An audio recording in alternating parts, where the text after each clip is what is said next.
task force officer calls for culpable homicide charges in Enyobeni Tavern tragedy by Satori News.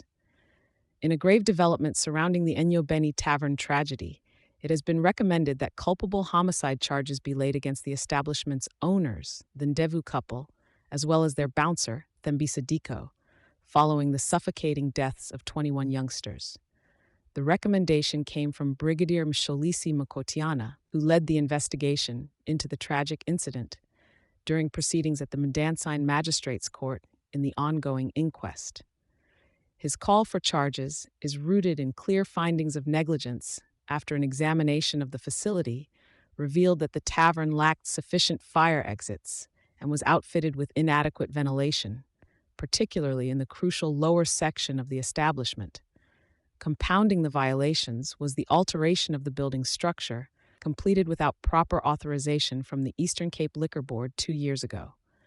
These safety oversights are now seen as contributing factors to the catastrophe. The actions of bouncer Thembisa Diko were also sharply criticized. The use of pepper spray in an already stifling and overcrowded environment is believed to have exacerbated the panic and contributed to the fatal outcome. Despite initial denials by Diko, witness accounts and other evidence point towards this negligent action being a critical mistake. The tragedy's unsettling after-effects were further highlighted by the discovery of tampering with the tavern's CCTV equipment and subsequent looting.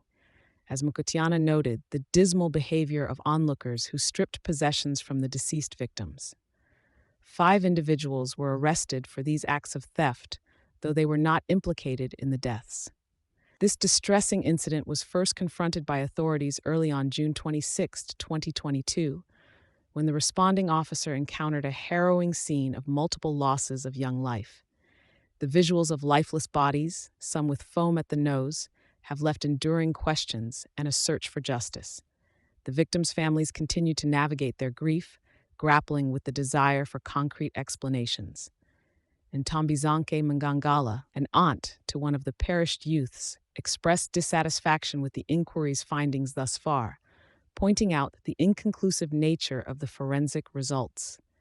In the days prior to the calamitous event, signs of potential danger seem to have been missed or ignored, as the local police constable based in Scenery Park attested to having no prior complaints about the tavern, despite community concerns. Among those who bore witness to the immediate aftermath was a 24-year-old woman named Asona Bobani, who tragically discovered the deceased body of a girl she endeavored to rescue outside the tavern.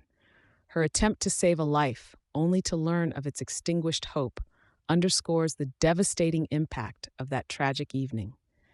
As the inquest closes its initial phase with over 30 testimonies anticipated, the community seeks closure, while authorities aim to secure accountability for the negligence leading up to these unfortunate deaths. Thank you for choosing Satori News.